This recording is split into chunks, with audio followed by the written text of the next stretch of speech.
இது லூக்கா 17 அதிகாரம் அதுல 15-16 வசனம் சொல்லுது, அவர்களில் ஒருவன் தான் ஆரோக்கியமானதை கண்டு திரும்பி வந்து உரத்த சத்தத்தோட தேவனை மகிமைப்படுத்தி அவருடைய பாதத்தருகே முகம் குப்புற விழுந்து அவருக்கு ஸ்தோத்திரம் செலுத்தினான். ஆங்கில வேதாகம் போட்டிருக்கு, he gave thanks to the Lord னு போட்டிருக்கு. he gave thanks, அவன் நன்றி செலுத்தினான், அவன் நன்றி செலுத்தினான். இந்த சம்பவம் எங்க வருதுன்னு பாத்தீங்கன்னா, ஆண்டவர் 10 குஷ்டரோகிகளை சுகமாக்குகிறார். அந்த 10 குஷ்டரோகிகளை 9 பேர் திரும்பி வரல, ஆனா இவன் ஒருத்தன் திரும்பி வந்தான். இவன் ஒருத்தன் திரும்பி வந்ததுக்கு காரணமா வேதம் என்ன சொல்லுதுன்னா, அவர்களில் ஒருவன் தான் ஆரோக்கியமானதை கண்டு. 10 பேரையும் ஏசப்பா சுகமாக்கி இருக்கிறாரு. 10 பேரும் சுகத்தை பெற்றிருக்கிறார்கள். சுகத்தை பெற்றவர்கள் தங்களுக்கு நடந்த சுகத்தை அவர்கள் பார்க்கவில்லை. சுகம் வந்துட்ட உடனே அவன் வாழ்க்கையில் இருக்கிற மிச்ச வேலையெல்லாம் பார்க்க போயிட்டான். இவன் வாழ்க்கையிலும் ஏகப்பட்ட வேலைகள் இருந்தாலும் அவன் சுகம் பெற்ற பின் அவனுக்கு இருந்த வேலைகளை பார்க்காமல் அவனுக்கு தேவன் செய்ததை நினைத்து அவருக்கு நன்றி சொல்ல வந்தான். நான் சொல்றேன், இன்றைக்கு உங்க வாழ்க்கையில அநேக காரியங்கள் இருக்கலாம், அநேக காரியங்கள் நடக்க வேண்டியது இருக்கலாம், அநேக காரியங்கள் மாற வேண்டியது இருக்கலாம், அநேக அற்புதங்கள் உங்க வாழ்க்கையில தேவைப்படலாம், அநேக சூழல்களில் ஒரு விடுதலை ஏற்பட வேண்டிய கட்டாயம் இல்லை ஒரு தேவை உங்களுக்கு இருக்கலாம். உங்க வாழ்க்கையிலையும் ஒரு பொருளாதார தேவையோ எதுவாக வேணாலும் உங்க லைஃப்ல இருக்கலாம், நிறைய வேலைகள் இருக்கலாம், என்ன வேணா இருக்கலாம்.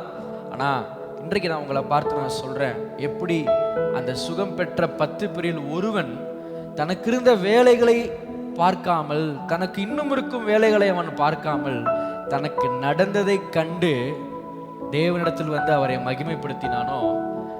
நடக்க வேண்டிய வேலைலாம் ஒரு பக்கம் இருக்கட்டுங்க, அதெல்லாம் தேவன் பார்த்து கொள்வார்.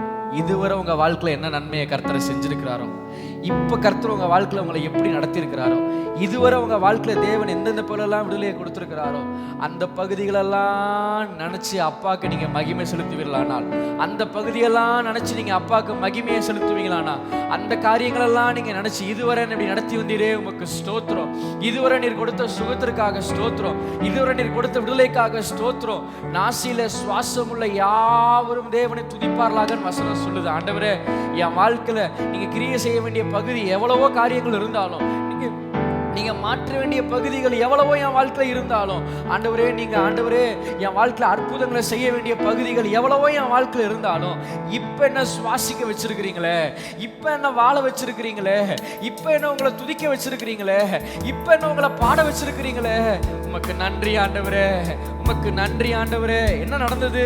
அந்த ஒருவன் திரும்பி வந்து தேவனை மகிமைப்படுத்தி அவனுக்கு அப்ப நடந்த காரியத்துக்கு அப்பாவுக்கு நன்றி சொல்லாம பாருங்க. வசனம் சொல்லுது, அப்பா அவனை பார்த்து சொல்றாரு, your faith has made you whole.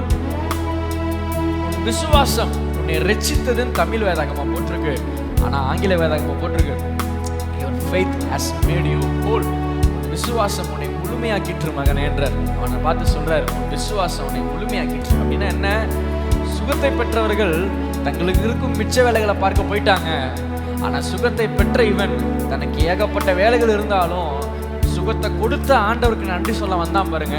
இவன் போய் மிச்ச வேலைகளை போய் பார்க்காமலே கர்த்தர் அந்த மிச்ச வேலைகளையும் இவனுடைய சார்பில் சகலவற்றையும் செய்து முடித்தார்.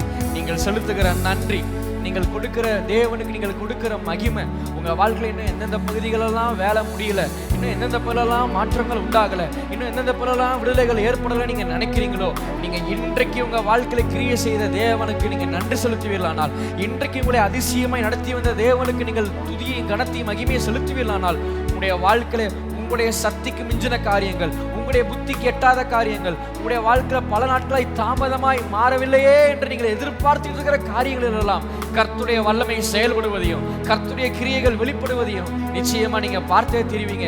இதனாலதான் நம்ம தேவனை ஆராதிக்கிறோம், இதனாலதான் நம்ம தேவனை உயர்த்தணும். கமான், இந்த வேளையில ஒரு விஷயம் எல்லாரும் இந்த புதிய மாதத்துல என்னோடு கூட இணைந்து சொல்லுவோமா? நல்லவரே